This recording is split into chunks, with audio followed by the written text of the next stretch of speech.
Hey everyone, we're the Board Game Weekenders, and I'm Steven. And I'm Megan, and today we're going to be reviewing Trails of Tucana from Aporta Games. Okay, here we have a game of Trails of Tucana set up. So every player would get a player sheet that they're going to be writing on.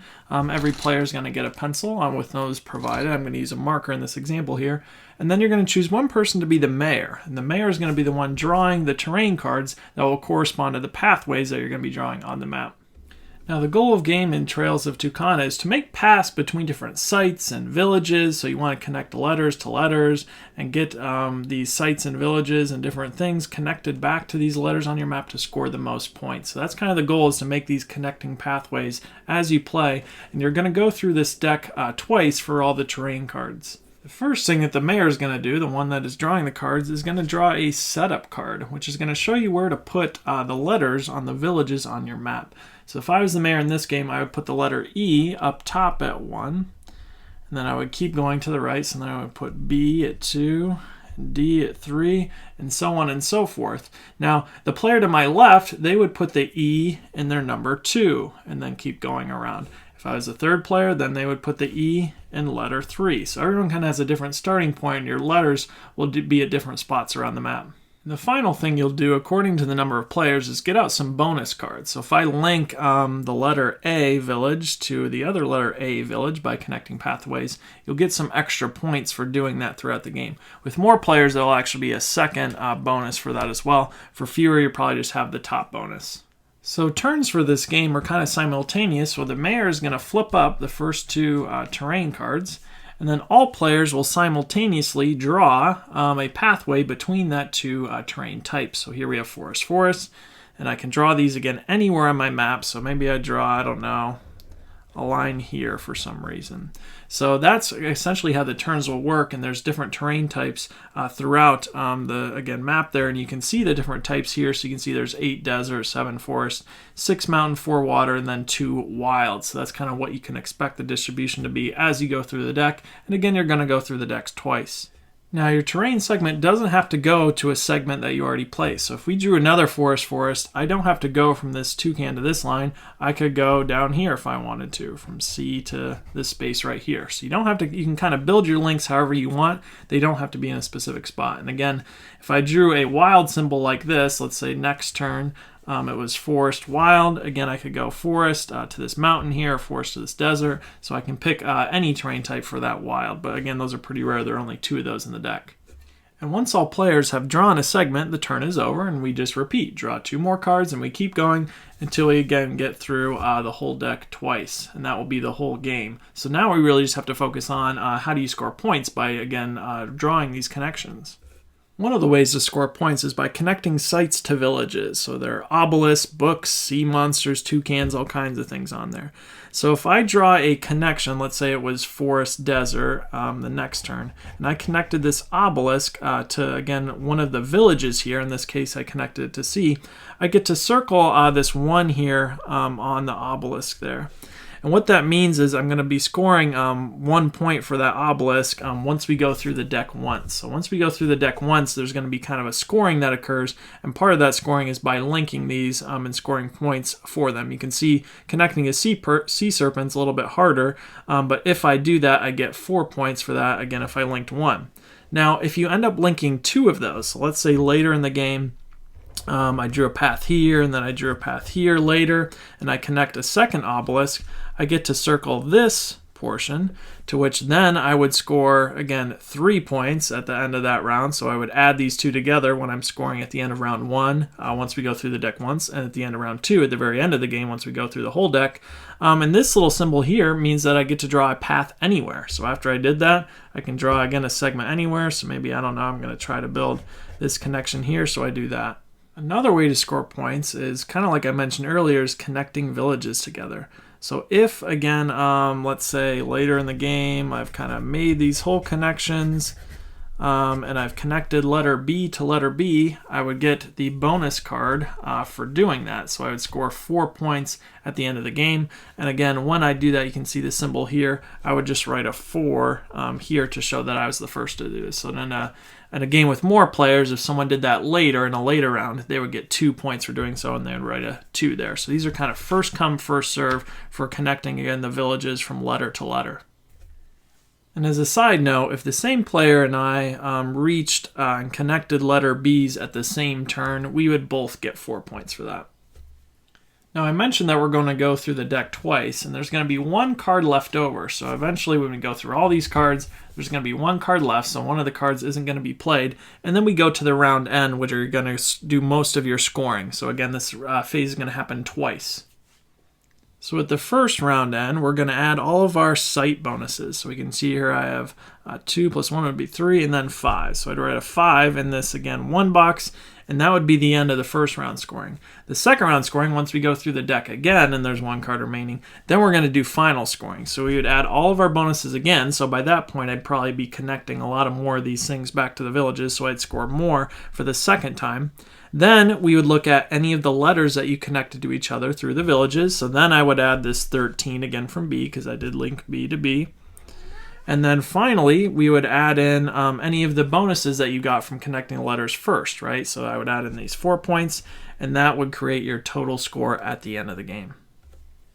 Did want to talk about a couple variants you can play with. So this is Isla Petite, you can see here. But also on the backside, an Isla Grande, which again is a lot larger if you want to, again, play through. And that one you actually go through the deck 3 times if you kind of want a longer experience.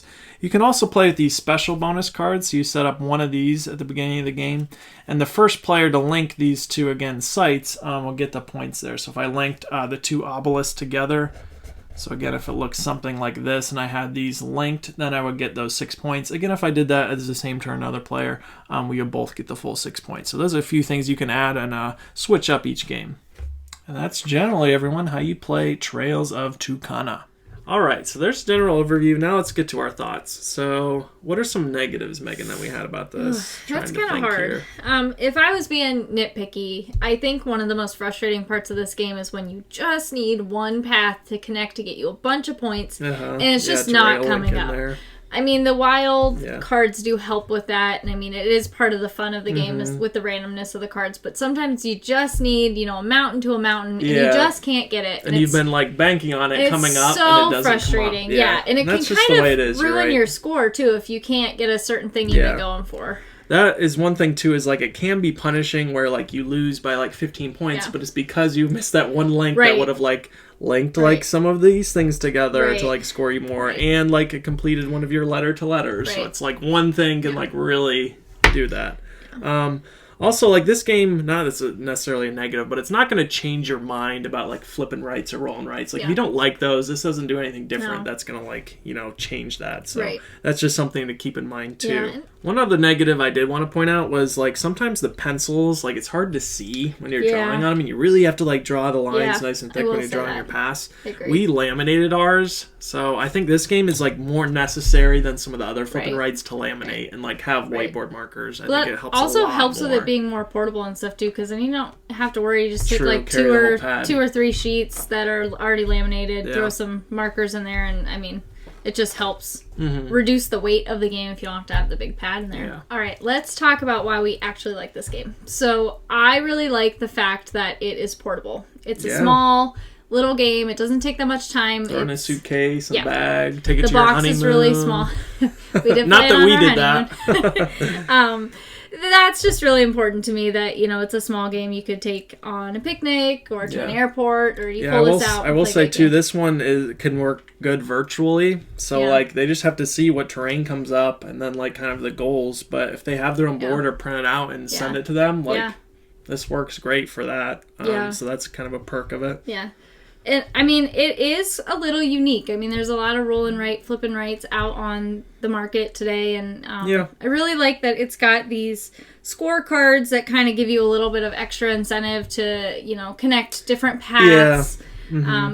They're not too much different game to game, but it does give a little bit of variety. Yeah, I would say this kind of feels like Welcome to in the way that you flip a card and then you do something. Yeah. I do like that this game is super easy to teach. Flip a card, draw a path between those two terrains. Right. Try to link the letters together and try to get as many of the, the objects and items out there. Right, and there's not too much chance for you to get too thinky with it. It's just you just gotta draw. There's not too much AP. You just have to draw a line. Mm-hmm. Here's the two terrains. Pick one on the map, draw a line between them. That's all. Another positive that we really like is that it's labeled for 1 to 8 players. So you could technically pull it out and play by yourself. Yeah. A lot of games have solo variants, but the base game can just be a solo game. Yeah. It's nothing different, but you could also sit around a table or, like you said, virtual with a bunch of people on, a video call and play with up to 8 people, which is... And really big. This is a great, start of the night, end of the night kind of a game. Yeah. Just to get everyone going or, be the last one that everyone kind of ends with. Doesn't hurt your brain too much. And easy to teach to non-gamers, honestly. Yeah. Mm-hmm. Another thing I wanted to add was that there's something fun about building the paths and just linking them together, and it creates high tension. So, one of the negatives we said, it can be frustrating when you're one link away. Right. But also that can be a positive, too. Waiting.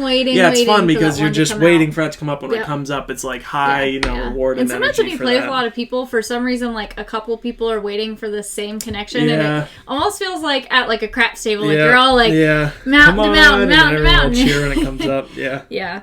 All right, so let's take a look at our final scores for Trail of Tucana.